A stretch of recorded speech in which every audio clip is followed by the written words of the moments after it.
উষার প্রথম রক্তিম আলোকছটা যখন কারুকার্য খচিত ঝরকা ভেদ করে মহলের সিক্ত আঙিনায় এসে পড়ল, তখনও চারপাশের প্রকৃতি এক সুগভীর তন্দ্রায় আচ্ছন্ন। অন্দরমহলের প্রবেশপথে যখন বাইজি মহলের সেই রাজকীয় পালকি এসে থামল, তখনও গজনবী মহলের সিংহদ্বারে প্রহরীদের বর্ষার ফলকগুলো প্রাতঃকালীন আলুয়ে ঝকঝক করছিল। পালকির বাহকগণ অত্যন্ত সন্তর্পণে কাঁধ হতে পালকিটি নামিয়ে রাখল। পালকির রেশমি পর্দা সরিয়ে হেমাঙ্গিনী সিক্ত আঙিনায় পা রাখল। তার বুক দুরু দুরু কাঁপছিল। আভিজাত্যের এই বিশাল প্রাসাদ, সুউচ্চ স্তম্ভ আর বিশাল খিলানগুলো হেমাঙ্গিনীকে আজ যেন এক নিগূঢ় রহস্যের দিকে আহ্বান জানাচ্ছিল। সে জানত এই অন্দরমহলে পা রাখা মানেই এক আজন্ম যুদ্ধের সূচনা। তার পায়ের নূপুরের শব্দ এই প্রাতঃকালীন নিস্তব্ধতায় কেমন অদ্ভুত শোনাল, যেন কোনো বিষণ্ণ সুর তুলছে। হেমাঙ্গিনী বিস্ময় বিস্ফলিত নেত্রে তাকিয়ে দেখল, অন্দরমহলের প্রধান সোপানে স্বয়ং জমিদার পুত্র তাইমুর গজনবী দণ্ডায়মান। তিনি ধীর পদে সিঁড়ি বেয়ে নেমে এসে হেমাঙ্গিনীর প্রতি সন্নিকটে দাঁড়ালেন। তার গভীর চাহনি হেমাঙ্গিনীর কম্পিত অধর আর আনত নয়নের ওপর নিবদ্ধ হল। তিনি অত্যন্ত শান্ত স্বরে শুধালেন, কেমন আছেন বাইজি সাহেবা? ঝোড়ো হাওয়ার মাঝে পালকিতে আসতে আপনার খুব বেশি কষ্ট হয়নি তো? হেমাঙ্গিনী মাথা নিচু করে আনত নয়নে উত্তর দিল, হুজুর, আপনার কৃপায় পথিমধ্যে কোনো বিঘ্ন ঘটেনি। তবে বাইজি মহলের সেই পরিচিত চার দেয়াল ছেড়ে এই বিশাল অন্দরমহলের গাম্ভীর্যের মাঝে নিজেকে বড়ই নগণ্য মনে হচ্ছে। তাইমুর কিঞ্চিত স্মিত হাসলেন, বললেন, নগণ্য ভাববেন না।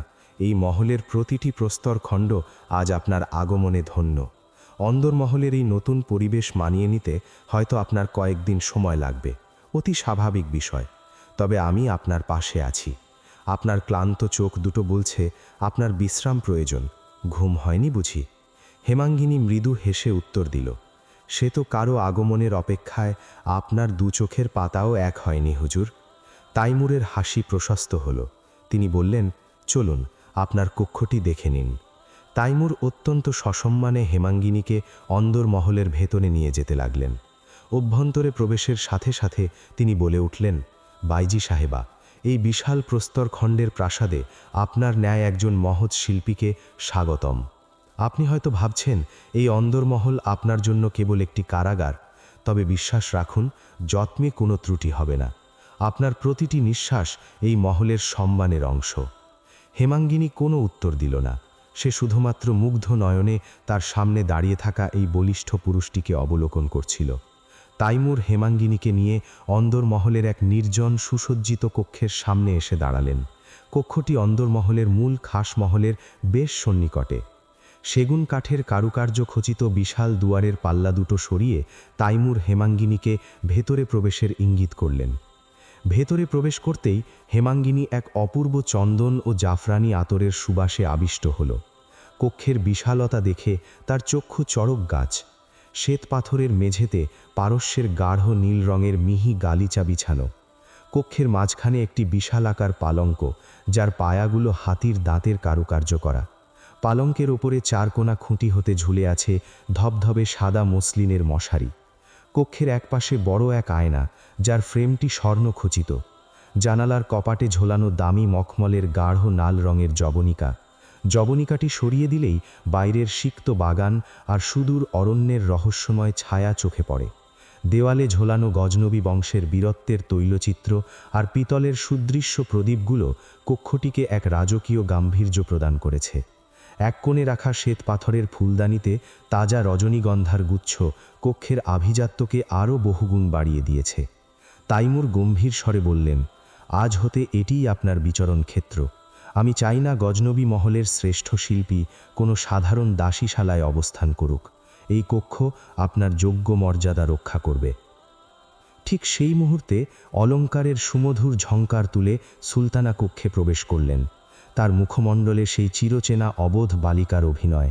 তিনি কৃত্রিম আনন্দ নিয়ে হেমাঙ্গিনীর সন্নিকটে এলেন, অথচ তার চোখের মনির অতল গহ্বরে যে বিষের নীল স্রোত বয়ে যাচ্ছিল তা সকলের অগোচরে রয়ে গেল।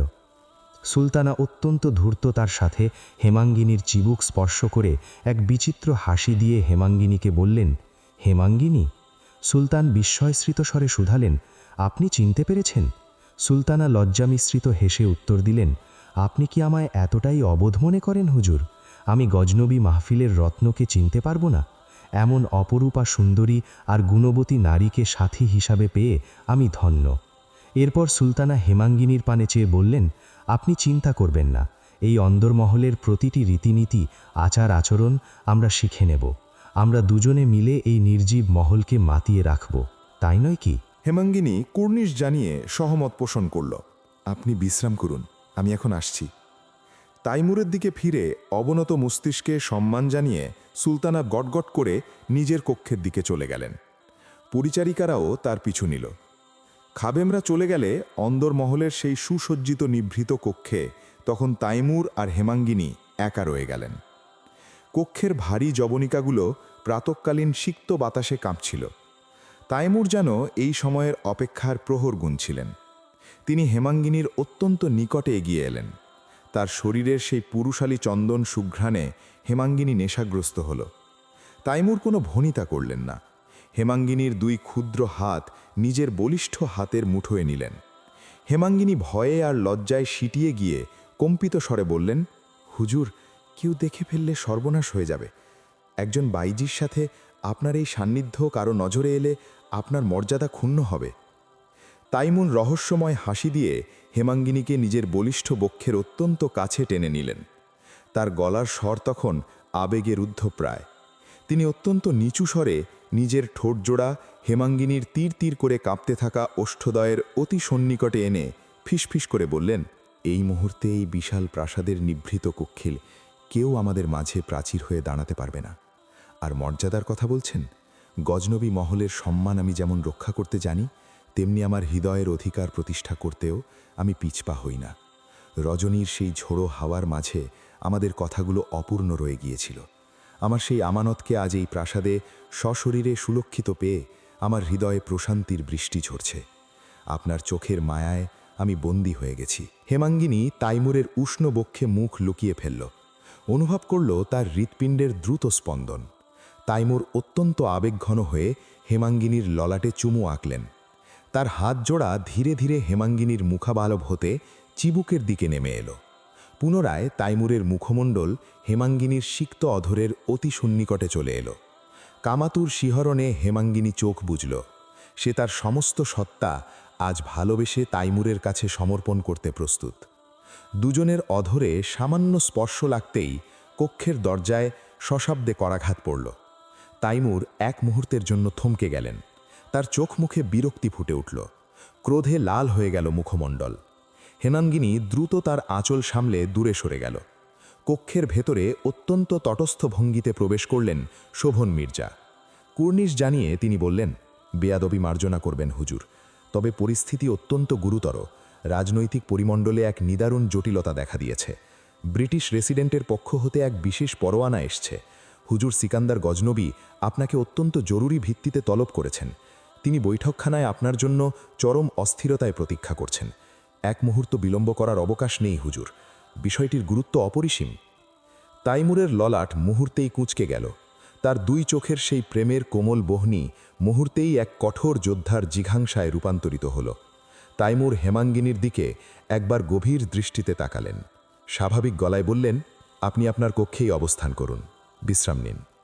এরপর তাইমুর শোভন মির্জাকে উদ্দেশ্য করে বললেন, চলুন দেখা যাক ব্রিটিশদের নতুন চাল কি এবং পিতা কেনই বা এত অস্থির হয়ে আছেন। তাইমুর ঝোড়ো গতিতে কক্ষ হতে বেরিয়ে গেলেন। হেমাঙ্গিনী একা সেই উচ্চ ও গম্ভীর কক্ষের মাঝখানে দাঁড়িয়ে রইল। সে অনুভব করল তার জীবনের প্রকৃত সংগ্রাম আজ থেকে শুরু হয়েছে। তাইমুর গজনবী ঝোড়ো গতিতে কক্ষ ত্যাগ করলেন। তার পদশব্দে গজনবী মহল যেন জাগ্রত হল। হেমাঙ্গিনীর কক্ষের জানালার পর্দাগুলো প্রাতঃকালীন ঝোড়ো হাওয়ায় অবাধ্য হয়ে পথপথ করে উঠছিল। হেমাঙ্গিনী লজ্জা মিশ্রিত নয়নে দাঁড়িয়ে রইল একাকী। হৃৎস্পন্দন তখনও ঢাকের শব্দের ন্যায় বেজে চলেছে ঢুপ ঢুপ। তাইমুর অন্দরমহল পেরিয়ে গজনবী মহলের বৈঠকখানায় প্রবেশ করলেন। বিশাল খিলানগুলোর নিচে দাঁড়িয়ে থাকা রক্ষীরা মাথা নিচু করে তাকে কুর্নিশ জানাল, কিন্তু কারো চোখেই আজ স্বাভাবিক স্থিরতা লক্ষণীয় নয়। কক্ষের এক প্রান্ত হতে অপর প্রান্তে সিকান্দার গজনবী অত্যন্ত অস্থির চিত্তে পায়চারি করছেন। তার হাতে একটি দীর্ঘ চর্মপত্র, যার ওপরে ব্রিটিশ রাজকীয় মোহর দৃশ্যমান, একখণ্ড লাল গালা দিয়ে সিল করা। তাইমুর পিতার সন্নিকটে গিয়ে স্থির হলেন। তিনি অত্যন্ত সংযত স্বরে শুধালেন, পিতা, আপনার ললাটে বিষাদের রেখা কেন? শোভান মির্জা জানালেন ব্রিটিশ রেসিডেন্স হতে কোনো এক পরোয়ানা এসেছে। কি সেই বার্তা যা আপনাকে এতটা বিচলিত করে তুলেছে? সিকান্দার গজনবী পায়চারি থামালেন। তার রক্তবর্ণ চোখ দুটো পুত্রের ওপর নিবদ্ধ হল। তিনি দীর্ঘশ্বাস ফেলে হাতের চর্মপত্রটি তাইমুরের দিকে বাড়িয়ে দিয়ে বললেন, শকুনের নজর যখন কোনো সমৃদ্ধ শিকারের ওপর পড়ে, তখন সে কেবল শিকারের অপেক্ষায় থাকে না, বরং শিকারকে নিঃস্ব করার প্রার্থনায় লিপ্ত হয়, নানাবিধ আয়োজন করে। ব্রিটিশ রেসিডেন্টের পক্ষ হতে যে পরোয়ানা এসেছে, এটি কোনো সাধারণ পত্র নয় তাইমুর। এটি একটি সুনিপুণ চক্রান্ত, গজনবী বংশের সার্বভৌমত্বের ওপর এক সুপরিকল্পিত কুঠারাঘাত। তাইমুর অত্যন্ত ক্ষিপ্রতার সাথে পত্রটি গ্রহণ করলেন। কাগজের খসখসে শব্দে কক্ষের নিস্তব্ধতা মুহূর্তেই খান খান হয়ে গেল। পত্রটি পড়ার সাথে সাথে তাইমুরের চোয়াল শক্ত হয়ে এলো। তার চোখের মণি তীক্ষ্ণ হয়ে উঠল। তিনি প্রতিটি অক্ষর যেন গোগ্রাসে গিলছিলেন। পড়া শেষ করা মাত্রই বিস্মিত কণ্ঠে শুধালেন, বকেয়া রাজস্ব ৮০,০০০ স্বর্ণমুদ্রা, এর মানে কি পিতা? সিকান্দার গজনবী দৃঢ়ভাবে বললেন, বিগত ৫ বছরের প্রতিটি তাম্রমুদ্রার হিসাব আমাদের তোখানায় সংরক্ষিত আছে। প্রতিটি কিস্তিতে খাজনা আদায় করে রেসিডেন্সির কোষাগারে জমা দেওয়া হয়েছে। তাইমুর কণ্ঠের সেই বিস্ময়কর ভাব ধরে রেখে পুনরায় শুধালেন, তবে আজ কোন জাদুমন্ত্রে এই আকাশচুম্বী বকেয়া সৃষ্টি হল? সিকান্দার গজনবী ধীর পদে তার কারুকার্য খচিত আসন দিতে বসলেন। ভারাক্রান্ত স্বরে বললেন, মিথ্যে অপবাদ দেওয়া তাদের পুরনো অভ্যাস তাইমুর। তারা দাবি করেছে বিগত কয়েক বছরে আমরা নাকি হিসেবে কারচুপি করে শস্যের পরিমাণ কম দেখিয়েছি, আর সেই অনাদায়ী খাজনার উপর তারা চক্রবৃদ্ধি হারে সুদ চাপিয়েছে। এই অর্থ আগামী পূর্ণিমা তিথির মধ্যে যদি শোধ না হয়, তবে আইন অনুযায়ী গজনবী এস্টেট নিলামে উঠবে। তাইমুর ক্রোধে ফেটে পড়লেন। তিনি পত্রটি মুচড়ে ধরে বললেন, আমি বুঝতে পারছি এর পেছনে কাদের হাত রয়েছে। নীলকুঠির প্রধান প্রতিনিধি মিস্টার রবিনসন, সাথে রামকমল রায়ের কুবুদ্ধি তো বটেই। তাদের নীল চাষের প্রস্তাবের কথা মনে নেই পিতা? আপনি সেদিন তা ঘৃণাভরে প্রত্যাখ্যান করেছিলেন। এটি তারই প্রতিশোধ। সিকান্দার গজনবী তামাকের নলটি হাতে নিলেন ঠিকই, তবে তাতে অগ্নিসংযোগ করলেন না। তিনি বললেন, বিষয়টি আমার বোধগম্য হয়েছে পরোয়ানার শেষের দিকে উল্লিখিত ওই গোপন শর্ত দেখা মাত্রই। যদি আমরা নীলকরদের সাথে সেই দাদন চুক্তিতে স্বাক্ষর করি এবং প্রজাদের ধানের জমিতে নীল চাষ বাধ্যতামূলক করি, তবে এই পুরো ৮০,০০০ স্বর্ণমুদ্রার ঋণ তারা মাফ করে দেবে। অর্থাৎ হয় নিজের প্রজাদের রক্ত চুষে নীল চাষ করো, নতুবা জমিদারি হারাতে হবে। তাইমুর কুঞ্চিত ভ্রু যুগল নিয়ে বললেন, যে জমিতে একবার নীলের বীজ ঢোকে সেখানে ৭ বছর অন্য কোনো শস্য ফলে না। আমার প্রজারা কি শেষে মাটি খেয়ে বাঁচবে? ব্রিটিশদের এই চক্রান্তের বিরুদ্ধে আমাদের রুখে দাঁড়াতে হবে। পিতা, গজনবী মহলের প্রতিটি প্রস্তরখণ্ড সাক্ষী যে আমাদের পূর্বপুরুষরা কখনো বিদেশি শক্তির কাছে নতজানু হননি। কলকাতায় গিয়ে একবার বড়লাটের নিকট নালিশ করলে হয় না? সিকান্দার গজনবী ম্লান হেসে বললেন, বড়লাট? তিনি তো স্বয়ং নীলকরদের পৃষ্ঠপোষক। তাইমুর হতাশা মিশ্রিত দীর্ঘশ্বাস ফেললেন। ঠিক সেই মুহূর্তে কক্ষের বিশাল কপাট দুটো প্রচণ্ড শব্দে খুলে গেল। বিশৃঙ্খল অবস্থায় ভেতরে প্রবেশ করলেন দাউদ। তিনি প্রায় চিৎকার করে বললেন, হুজুর, রক্ষা করুন, সর্বনাশ হয়ে গেছে। গজনবী এস্টেটের প্রজারা বিদ্রোহ ঘোষণা করেছে। হাজার হাজার কৃষক লাঠি সোটা নিয়ে এদিকে ধাবিত হচ্ছে। তারা আক্রমণের জন্য প্রস্তুত। তাইমুরের কণ্ঠস্বরে বজ্রের নিনাদ শোনা গেল। বিদ্রোহ? আমার প্রজারা বিদ্রোহ করেছে? কিসের ভিত্তিতে? সিকান্দার গজনবী আসন ছেড়ে উঠে দাঁড়ালেন। বিস্মিত কণ্ঠে শুধালেন, আমাদের প্রজারা কেন আমাদের বিরুদ্ধে অস্ত্র ধরবে? এর উৎস কোথায়? দাউদ হাঁপাতে হাঁপাতে বললেন, হুজুর, চক্রান্ত অনেক গভীর। শ্রবণগোচর হয়েছে নীলকরদের কুঠিয়ালরা গ্রামে গ্রামে রটিয়ে দিয়েছে যে আপনি ব্রিটিশদের সাথে গোপনে হাত মিলিয়েছেন। তারা কৃষকদের বলছে জমিদারি বাজাতে আপনি নাকি ব্রিটিশদের কাছ থেকে মোটা অঙ্কের ঘুষ নিয়েছেন এবং আগামী মৌসুম হতে তাদের জমিতে জোর করে নীল চাষ করানো হবে। নীলকররা তাদের রসদ দিচ্ছে, অস্ত্র দিচ্ছে। সিকান্দার গজনবী পাথরের মূর্তির ন্যায় দাঁড়িয়ে রইলেন। তাইমুরের চোখে তখন এক হিংস্র বাঘের প্রতিচ্ছবি। তিনি বললেন, পিতা, ইংরেজরা কেবল পরোয়ানা পাঠায়নি, বরং তারা মহলের ভেতরে এবং বাইরে একযোগে আক্রমণ করেছে। প্রজাদের আবেগকে পুঁজি করে তারা গজনবী মহলের সিংহাসনের ভিত নাড়িয়ে দিতে চাইছে। এবার তিনি দাউদকে উদ্দেশ্য করে শুধালেন, কতজন বিদ্রোহী আছে? তারা এখন কোথায়? দাউদ বললেন, হুজুর, সংখ্যায় তারা কয়েক হাজার। তারা এখন সীমানা ভেঙে ভেতরের দিকে অগ্রসর হচ্ছে। তাদের হাতে লাঠিসোঁটা আর মুখে এই মহলের বিরুদ্ধে স্লোগান। কুঠিয়ালরা ঘোড়ায় চড়ে তাদের নেতৃত্ব দিচ্ছে। তাইমুর পিতার দিকে ফিরলেন, বললেন, পিতা, আপনি বিচলিত হবেন না। প্রজারা অবোধ, তারা ধূর্তদের চাল বুঝতে পারেনি। আমি আজ তাদের সামনে দাঁড়াবো। যদি তারা যুক্তিতে ফেরে তবে ভালো, নতুবা আমার তলোয়ারের স্বাদ নিতে হবে তাদের। আর যারা এই মিথ্যে গুজব ছড়িয়েছে তাদের জিহ্বা আমি নিজ হাতে উপড়ে ফেলব। সিকান্দর গজনবী দাঁড়িয়ে উঠলেন, পুত্রের কাঁধে হাত হেঁকে বললেন, রক্তপাতে সমাধান আসবে না তাইমুর, যুক্তিতেই তাদের ফেরাতে হবে। ব্রিটিশরা চায় তুমি আবেগতাড়িত হয়ে রক্তপাত ঘটাও। যদি আজ কোনো প্রজার রক্ত তোমার হাতে ঝরে, তবে ব্রিটিশদের জন্য জমিদারি বাজেয়াপ্ত করা আরও সহজ হবে। তারা একে অরাজকতা হিসেবে প্রচার করবে। আমাদের তাদের ইচ্ছার বিরোধিতা করতে হবে। তোমার সাথে আমিও যাব। তাইমুর বললেন, না পিতা, আপনি এ অঞ্চলের জমিদার, আপনি তাদের মুখোমুখি হবেন না। আমি একাকী পরিস্থিতি আয়ত্তে আনার সর্বস্ব চেষ্টা করব। সিকান্দের গজনবী পুত্রকে বুকে টেনে জড়িয়ে ধরলেন, বললেন, সাবধানে যেও তাইমুর, খোদা তোমায় রক্ষা করবে। তাইমুর কোনো উত্তর দিলেন না। তিনি ঝোড়ো গতিতে কক্ষ ত্যাগ করলেন। উন্মত্ত প্রজাদের মুখোমুখি হওয়ার ঠিক আগ মুহূর্তে তাইমুরের অবচেতন মন তাকে টানল অন্দরমহলের সেই শান্ত কক্ষটির দিকে, যে কক্ষেটি রেখে এসেছেন তার হৃদয়ের সঙ্গিনীকে। তাইমুর অত্যন্ত সন্তর্পণে হেমাঙ্গিনীর কক্ষের ভারী দুয়ার ঠেলে ভেতরে প্রবেশ করলেন। কক্ষের ভেতরে এখন আলো ছায়ার এক অদ্ভুত খেলা চলছে। পর্দার আড়াল হতে আসা ধূসর আলো হেমাঙ্গিনীর লাবণ্যময় মুখাবয়বের ওপর আছড়ে পড়েছে। হেমাঙ্গিনী তখন সুগভীর তন্দ্রায় আচ্ছন্ন। ক্লান্তিতে তার দীর্ঘ পল্লবগুলো নিমিলিত, ওষ্ঠাধর কিঞ্চিত আলগা হয়ে আছে। তাইমুরের চোখে সে যেন এক স্বর্গীয় পরী, যে বর্তমানে পৃথিবীর সমস্ত ধূলিকণা আর ষড়যন্ত্রের ঊর্ধ্বে এক শান্তির রাজ্যে বিচরণ করছে। তাইমুর নিজের বলিষ্ঠ দেহটি নিয়ে অতি সাবধানে হেমাঙ্গিনীর শিররের কাছে এসে মেঝেতে হাঁটু গেড়ে বসলেন। তার চোখের কাঠোর্য মুহূর্তেই এক নিদারুণ কোমলতায় রূপান্তরিত হল। তিনি অপলক নেত্রে হেমাঙ্গিনীর পানে তাকিয়ে রইলেন। কয়েক মুহূর্ত আগে যে হেমাঙ্গিনীর ঠোঁট জোড়া স্পর্শ করার তীব্র আকাঙ্ক্ষা এক অপূর্ণ অতৃপ্তিতে পর্যবসিত হয়েছিল, সেই আকাঙ্ক্ষা এখন কণ্ঠ নালি চেপে ধরেছে তার।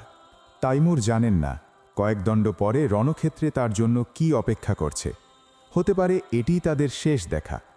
তার মনের ভেতরে এক অদ্ভুত হাহাকার জেগে উঠল। তিনি নিজেকে আর সংবরণ করতে পারলেন না। অতি ধীরে, অত্যন্ত আবেগভরে তিনি নিজের মুখ হেমাঙ্গিনীর আনত মুখমণ্ডলের কাছে নিয়ে এলেন। হেমাঙ্গিনীর উষ্ণ নিঃশ্বাসের ঘ্রাণ তাকে আচ্ছন্ন করল। তাইমুর গভীর অনুরাগে হেমাঙ্গিনীর সেই গোলাপি ওষ্ঠা ধরে নিজের অধর মিলিয়ে দিলেন। সে এক গাঢ় এবং তীব্র চুম্বন। সহসা সেই উষ্ণ স্পর্শে হেমাঙ্গিনীর তন্দ্রা টুটল। সে ধরফড়িয়ে চোখ মেলে তাকাল। সামনে তাইমুরকে দেখে সে মুহূর্তেই দিশেহারা হয়ে পড়ল। দু চোখে খেলা করতে লাগল রাজ্যের বিস্ময়। লজ্জায় গুটিয়ে নিল নিজেকে। উঠে বসের চেষ্টা করতেই তাইমুর তাকে দু হাতে জড়িয়ে ধরলেন। নিচু স্বরে বললেন, মাফ করবেন হেমাঙ্গিনী, আপনার সুগভীর ঘুমে ব্যাঘাত ঘটানোর কোনো অধিকার আমার ছিল না। তবে আজ আমি বড় অসহায়। যে ভালোবাসাটুকু এই ঠোঁটে এঁকে দিতে চেয়েছিলাম, তা আমানত হিসেবে নেওয়ার সুযোগ যদি আর না পাই। হেমাঙ্গিনী বিস্ময় বিস্ফোরিত নেত্রে তাইমুরের দিকে তাকিয়ে রইল। তাইমুর তার চিরপরিচিত পোশাকে সজ্জিত নয় এখন। তার পরনে গাঢ় নীল রঙের এক দীর্ঘ আচকান, যা অত্যন্ত পুরু ও দৃঢ় বুননের। সেই আচকানের উপরিভাগে কাঁধ হতে কোমর পর্যন্ত রয়েছে রত্নখচিত তলোয়ার। হেমাঙ্গিনী রুদ্ধ কণ্ঠে শুধালো, হুজুর, এ কি সাজ আপনার? হাতে তলোয়ার, চোখে এমন রণক্লান্তি, কি হয়েছে? তাইমুর হেমাঙ্গিনীর হাত দুটো নিজের শক্ত হাতের মুঠোয় পুড়লেন। তার কণ্ঠে ফিরে এলো সেই দৃঢ় ভাব। বললেন, প্রজারা বিদ্রোহ করেছে বাইজি সাহেবা। আমাদেরই প্রজারা আজ মহলের সিংহদ্বারে রাঠি সোটা নিয়ে দাঁড়িয়েছে। আমাকে এখনই যেতে হবে। প্রজাদের ক্রোধ শান্ত করা আমার কর্তব্য। হেমাঙ্গিনী শিউরে উঠল। সে জানে উন্মত্ত প্রজাবিদ্রোহ কতটা ভয়ঙ্কর হতে পারে। সে আতঙ্কিত হয়ে বলল, না হুজুর, আপনি এভাবে তাদের সামনে যাবেন না। অনুগ্রহ করে, তাদের হিতাহিত জ্ঞান লোপ পেয়েছে। তারা যদি আপনার কোনো ক্ষতি করে ফেলে, যদি আপনি ফিরে না আসেন, তবে এই জীবন, এই অন্দরমহলের বিলাসিতা কিসের জন্য? আপনি বরং আমাকেও সাথে নিয়ে চলুন। তাইমুর কিঞ্চিত হাসলেন, বীরত্বপূর্ণ হাসি। তিনি হেমাঙ্গিনীর কপালে পুনরায় চুমু খেলেন, বললেন, ভয় পাবেন না বাইজি সাহেবা। প্রজাদের ভালোবাসা আমি অর্জন করতে জানি। তাদের অবাধ্যতা সামলানোর সাহসও আমার মাঝে আছে।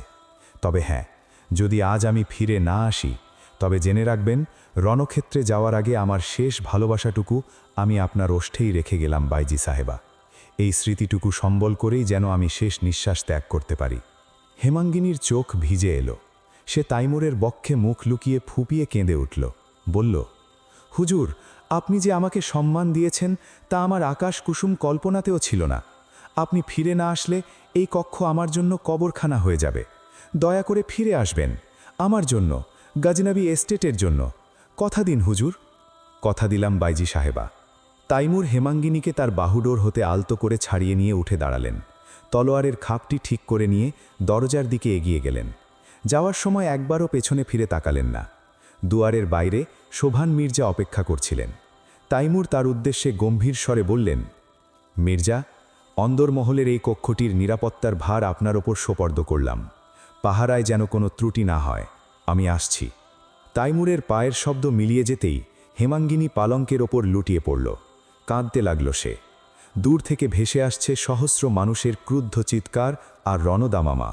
গজনবী মহলের প্রাঙ্গণে আজ যমরাজের অট্টহাসি প্রতিধ্বনিত হচ্ছে। প্রাতঃকালীন আকাশের সেই ধূসর আভা বিলীন হয়ে এক রক্তিম বিষণ্ণতা গ্রাস করেছে। তাইমুর গজনবী যখন মহলের সুউচ্চ সিংহদ্বার উন্মুক্ত করে বাইরে পা রাখলেন, তখন তার অবয়ব কোনো রক্তমাংসের মানুষের ন্যায় প্রতীয়মান হচ্ছিল না, বরং তিনি যেন রণচণ্ডীর ক্রোধে প্রজ্বলিত এক জীবন্ত অগ্নিপিণ্ড। তার পরনের গাঢ় নীল আচকানের ওপর ভোরের শিশিরবিন্দুগুলো মুক্তোর ন্যায় ঝিলিক দিচ্ছিল বটে। সাথে তার ললাটে গর্জে ওঠা শিরাগুলো কোনো এক প্রলয়ঙ্করী বিনাশের বার্তা দিচ্ছিল। সিংহদরজার ওপারে তখন প্রায় সহস্র মানুষের উন্মত্ত সমুদ্র। যে প্রজা সাধারণ এককালে গজনবী বংশের নাম শুনলে শ্রদ্ধায় মস্তক অবনত করত, আজ তাদের চোখে কেবল জিঘাংসার লেলিহান শিখা। নীলকুঠির ধূর্ত কুঠিয়ালরা তাদের মস্তিষ্কে বিষের চাষ নিখুঁতভাবে করেছে। তাদের হাতে থাকা মশালগুলো থেকে নির্গত ধোঁয়া যেন কোনো এক অশুভ নাগিনীর ন্যায় আকাশে কুণ্ডলি পাকাচ্ছে। স্লোগানের তীক্ষ্ণ শব্দে গজনবী মহলের ভিত্তিপ্রস্তর পর্যন্ত আজ থর থর করে কাঁপছে।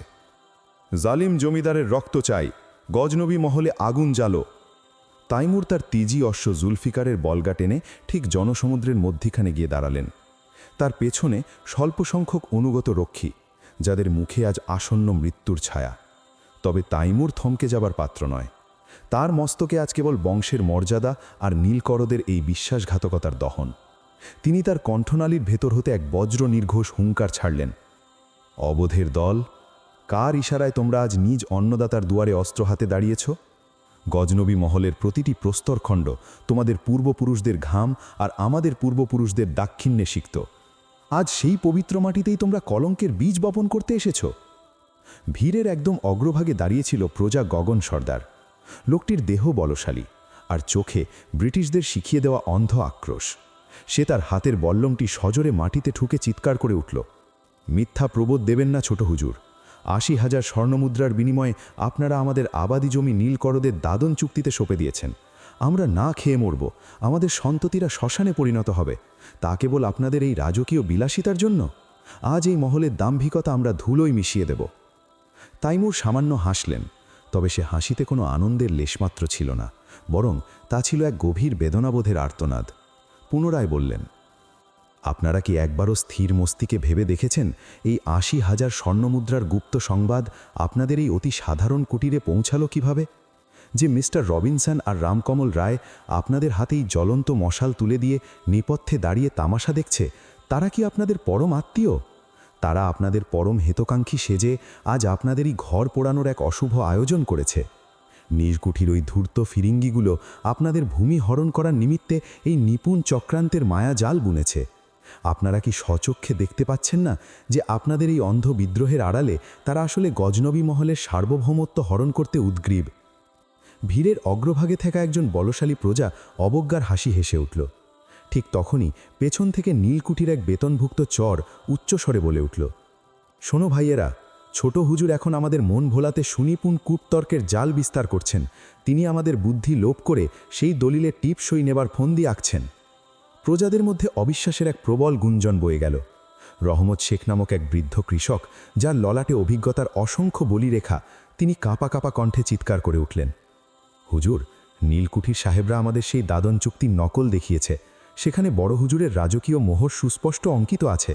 তারা আমাদের সশরীরে অকাট্য প্রমাণ দিয়েছে যে জমিদারি রক্ষা করতে আপনারা আমাদের সর্বশান্ত করার এক গোপন শপথ নিয়েছেন। ব্রিটিশরা কেন আমাদের নিকট মিথ্যা বলবে? তারা তো আমাদের শস্যের বিনিময়ে অগ্রিম মুদ্রা প্রদানের প্রতিশ্রুতি দিয়েছে। তাইমুর অত্যন্ত বিষাদগ্রস্ত হয়ে মস্তক সঞ্চালন করলেন। তার কণ্ঠস্বরে এক করুণ অথচ অটল আরতি ফুটে উঠল। আপনিও কি বিশ্বাস করলেন ব্রিটিশের ওই সুকৌশলে নির্মিত জাল দলিলকে? তারা জালিয়াতির মাধ্যমে আমাদের মোহর ব্যবহার করেছে।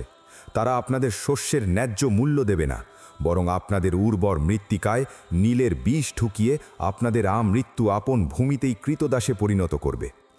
আপনারা যাদের প্ররোচনায় আজ এই মহলের সিংহদ্বারে খড়গহস্ত হয়ে দাঁড়িয়েছেন, তারা আপনাদের মুক্তি দেবে না, বরং আপনাদের গ্রীবায় চিরস্থায়ী পরাধীনতার লৌহ জিঞ্জির পরাবে। ফিরে যান আপনারা, এখনও সময় আছে। এই বিদেশি চক্রান্তের মোহজাল ছিন্ন করুন, নতুবা আজ এই পবিত্র মাটিতে অনর্থক যে শোণিতপাত হবে তার দায়ভার কাল মহাকাল আপনাদেরই দেবে। তাইমুরের এই আকুল আবেদন আর যুক্তির নিগড় প্রজাদের পাথুরে হৃদয়ে বিন্দুমাত্র রেখাপাত করল না, বরং তার প্রতিটি শব্দ যেন জ্বলন্ত অগ্নিতে ঘৃতাহুতির ন্যায় কাজ করল। জনতা আরও বেশি ক্ষিপ্ত হয়ে উঠল। তাদের মনে হলো ছোট হুজুর কেবল বাকপটুতা দিয়ে তাদের ন্যায়সঙ্গত ক্ষোভকে ধামাচাপা দেওয়ার চেষ্টা করছেন। ভিড়ের মধ্য থেকে একজন যুবক চিৎকার করে উঠল, যথেষ্ট হয়েছে হুজুর, আর রাজকীয় বুলি আওড়াবেন না। পেটে খিদে থাকলে আদর্শ দিয়ে পেট ভরে না। আপনারা নীলকরদের সাথে হাত মিলিয়েছেন বলেই আজ এত কথা বলছেন। যদি সৎ সাহস থাকে তবে ওই ৮০,০০০ স্বর্ণমুদ্রার হদিস দিন। আপনারা কেবল আমাদের রক্ত চুষে এই মহলের শান শওকত টিকিয়ে রাখতে চান। মুহূর্তেই চারদিকের পরিবেশ আরও ভয়াবহ হয়ে উঠল। প্রজাদের চোখে মুখে এক পৈশাচিক হিংস্রতা ফুটে বেরুল। তারা হিতাহিত জ্ঞান হারিয়ে মারো, এই জালিমকে শেষ করে দাও বলে চিৎকার শুরু করল। কেউ একজন সজলে একটি জ্বলন্ত মশাল তাইমুরের ঘোড়ার দিকে ছুঁড়ে মারল। ঘোড়াটি ভয়ে রেশাধ্বনি তুলে পেছনের পায়ে দাঁড়িয়ে পড়ল। ঠিক সেই মুহূর্তে রামকমল রায়ের এক পোষা ঘাতক ভিড়ের আড়াল হতে একটি ধারালো প্রস্তর খণ্ড তাইমুরের ললাট লক্ষ্য করে নিক্ষেপ করল। পাথরটি তীব্র গতিতে এসে তার বাম কপালে আঘাত হানল। মুহূর্তেই গৌরবর্ণ কপাল বিদীর্ণ হয়ে উষ্ণ শোণিতের ধারা নেমে এলো। সেই রক্তধারা তার নয়ন পল্লব ঝাঁপিয়ে আচকানের নীলাভ জমিনে লাল কলঙ্ক এঁকে দিল। তাইমুর তার কপাল হতে চুইয়ে পড়া রক্তের আস্বাদ পেলেন। এই রক্ত কেবল তার শরীরের নয়, এই রক্ত দীর্ঘদিনের বিশ্বস্ততার অপমৃত্যুর। তার ধৈর্যের বাঁধ এবার চূড়ান্তভাবে ভেঙে গেল। তিনি তার কোটিদেশ হতে সেই রত্নখচিত তলোয়ারটি কোষমুক্ত করলেন। ইস্পাতের সেই নীলচে ঝিলিক ভোরের আলোয় যেন সাক্ষাৎ কাল ভৈরবের অসি হিসেবে প্রতিভাত হল। তিনি তপ্ত স্বরে বললেন, তোমরা যখন যুক্তির ভাষা ভুলে গিয়ে পাশবিকতায় মত্ত হয়েছ, তবে আজ তলোয়ারই হবে গজনবী বংশের ভাবী জমিদারের একমাত্র উত্তর। যে গজনবী বংশ এতদিন তোমাদের রক্ষা করেছে, সেই বংশ আজ তোমাদের নরকদ্বারে পাঠাতে দ্বিধা করবে না। রক্ষী বাহিনী, আক্রমণ করো। পর মুহূর্তেই শুরু হলো এক বীভৎস রণলীলা। তাইমুর তার অশ্ব ছুটিয়ে দিলেন সেই উন্মত্ত ভিড়ের মাঝে। জুলফিকারের হেসাধ্বনি আর মানুষের আর্তচিৎকারে আকাশ বাতাস প্রকম্পিত হয়ে উঠল। তাইমুরের তলোয়ারের প্রতিটি কোপ যেন বিদ্যুতের ন্যায়। প্রথম আঘাতেই তিনি গগন সর্দারের হাতের লাঠি 2 টুকরো করে দিলেন। কিন্তু প্রজারা সংখ্যায় অগণিত। তারা পঙ্গপালের ন্যায় তাইমুরকে ঘিরে ফেলল। মানুষের হাহাকার, অস্ত্রের ঝনঝনানি আর মশালের আগুনের উত্তাপে রণক্ষেত্রটি এক বিভীষিকাময় রূপ ধারণ করল। তাইমুর তার অমানুষিক বীরত্বে একের পর এক আক্রমণকারীকে ধরাশায়ী করছিলেন, কিন্তু তার মনে এক নিদারুণ দ্বন্দ্ব চলছে তখন।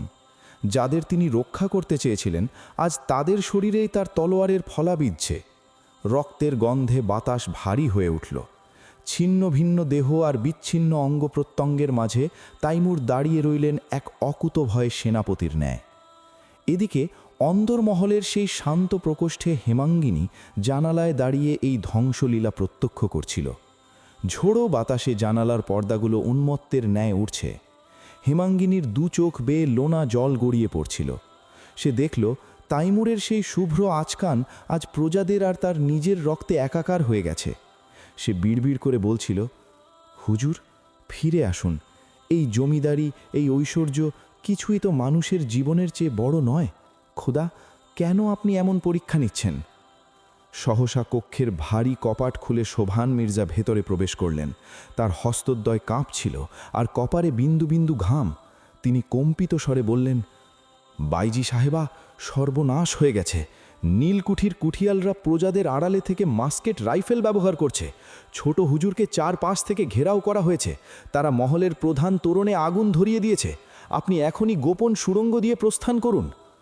হেমাঙ্গিনী কোনো উত্তর দিল না। তার চোখের মণি তখন এক স্থির সংকল্পে স্থিরে। সে ধীর পায়ে পালঙ্কের তলা হতে সেই সুসজ্জিত ছোরাটি বের করল। তার কণ্ঠে তখন কোনো ভয় নেই, বরং এক রাজকীয় তেজ ফুটে উঠল। যে মহলের ভাবী জমিদার আজ রক্তের সাগরে লড়াই করছেন, সেই মহলের দাসী হয়ে আমি পালিয়ে যাব? কখনো নয়। নিচে তখন পরিস্থিতির আরও অবনতি ঘটেছে। মিস্টার রবিনসনের লেলিয়ে দেওয়া ভাড়াটে বন্দুকধারীরা গাছের আড়াল থেকে তাইমুরকে লক্ষ্য করে গুলি ছুড়ল। একটি গুলি সজোরে জুলফিকারের পায়ে বিঁধল। যন্ত্রণা কাতর অশ্বটি চিৎকার করে মাটিতে লুটিয়ে পড়ল। তাইমুর ছিটকে পড়লেন সেই কর্দমাক্ত এবং রক্তাক্ত ভূমিতে। ধুলো আর রক্তে তার চেহারা চেনা দায় হয়ে উঠল। বিদ্রোহীরা এই সুযোগের অপেক্ষায় ছিল। তারা সবাই মিলে তাইমুরের উপর ঝাঁপিয়ে পড়ার উপক্রম। কিন্তু তাইমুর গজনবী পরাজয় মানার পাত্র নন। তিনি তলোয়ারের উপর ভর দিয়ে আবার উঠে দাঁড়ালেন। তার চারদিকে তখন অসংখ্য বল্লমের ফলা তাক করা। নীলকুঠির কুঠিয়ালরা ঘোড়ায় চড়ে সামনে এগিয়ে এসে বিদ্রুপের হাসি হাসল। মিস্টার রবিনসন তার রাইফেলটি তাইমুরের কপাল বরাবর তাক করে বললেন, মিস্টার গজনবী, আপনার বংশের শেষ প্রদীপটি আজ এই কাদার মাঝেই নিভে যাবে। এখন বলুন, সেই দাদন চুক্তিতে সই করবেন, নাকি আপনার এই সুন্দর মহলকে শ্মশানে পরিণত হতে দেখবেন? তাইমুর তার রক্তাক্ত ওষ্ঠাধর প্রসারিত করে এক অবজ্ঞার হাসি হাসলেন। তিনি বললেন, রবিনসন, গজনবীর রক্তে গোলামি নেই। ঠিক সেই মুহূর্তে আকাশের বুক চিরে এক প্রবল বিদ্যুৎ চমকালো, যেন প্রকৃতির দেবতারাও এই অন্যায়ের বিরুদ্ধে গর্জে উঠলেন। শুরু হলো এক প্রবল বর্ষণ। রক্তের স্রোত বৃষ্টির জলের সাথে মিশে এক গোলাপি নদী তৈরি হলো মহলের আঙিনায়। অন্দরমহল থেকে হেমাঙ্গিনী তখন সিঁড়ি বেয়ে নিচে নেমে আসছে। তার পরনের বসন বৃষ্টির ঝাপটায় সিক্ত। হাতে ধরা সেই ছোরাটি বিদ্যুতের আলোয় ঝিকিয়ে উঠল। সে যখন রণক্ষেত্রে এসে পৌঁছালো, তখন দেখল তাইমুরকে সৈন্যরা বন্দি করার চেষ্টা করছে। হেমাঙ্গিনী চিৎকার করে উঠল, ছাড়ুন ওনাকে! হে বর্বরের দল, তোমরা কি জানো না তোমরা কার গায়ে হাত দিচ্ছ? প্রজারা এক নর্তকীর এই সাহস দেখে স্তম্ভিত হয়ে গেল, কিন্তু ব্রিটিশ সৈন্যরা তাকে ধাক্কা দিয়ে সরিয়ে দিল। অট্টহাসি হেসে বললেন, বাহ, জমিদার সাহেবের রক্ষিত পর্যন্ত আজ যুদ্ধে নেমেছে। চমৎকার দৃশ্য। তাইমুর হেমাঙ্গিনীর প্রতি ব্রিটিশদের লালসা স্পষ্ট দেখতে পেলেন। তিনি এক মরণপন্ন শক্তিতে অন্যদের কবজা থেকে নিজেকে মুক্ত করলেন। তিনি আবার তার তলোয়ারটি তুলে নিলেন। বৃষ্টির ঝাপটায় তার রক্তাক্ত মুখটি ধুয়ে যাচ্ছিল বটে, কিন্তু তিনি আবার হুঙ্কার ছাড়লেন, যে হাত আমার আমানতকে স্পর্শ করেছে, সেই হাত আমি আজ এই মাটির সাথেই মিশিয়ে দেব। আবার শুরু হলো এক মরণযুদ্ধ। বৃষ্টির শব্দের চেয়েও তীব্র হয়ে উঠল মানুষের হাহাকার। গজনবী মহলের সেই প্রাচীন দেওয়ালগুলো আজ কেবল নীরব দর্শক নয়, তারা যেন প্রতিটি রক্তবিন্দুর হিসাব রাখছে।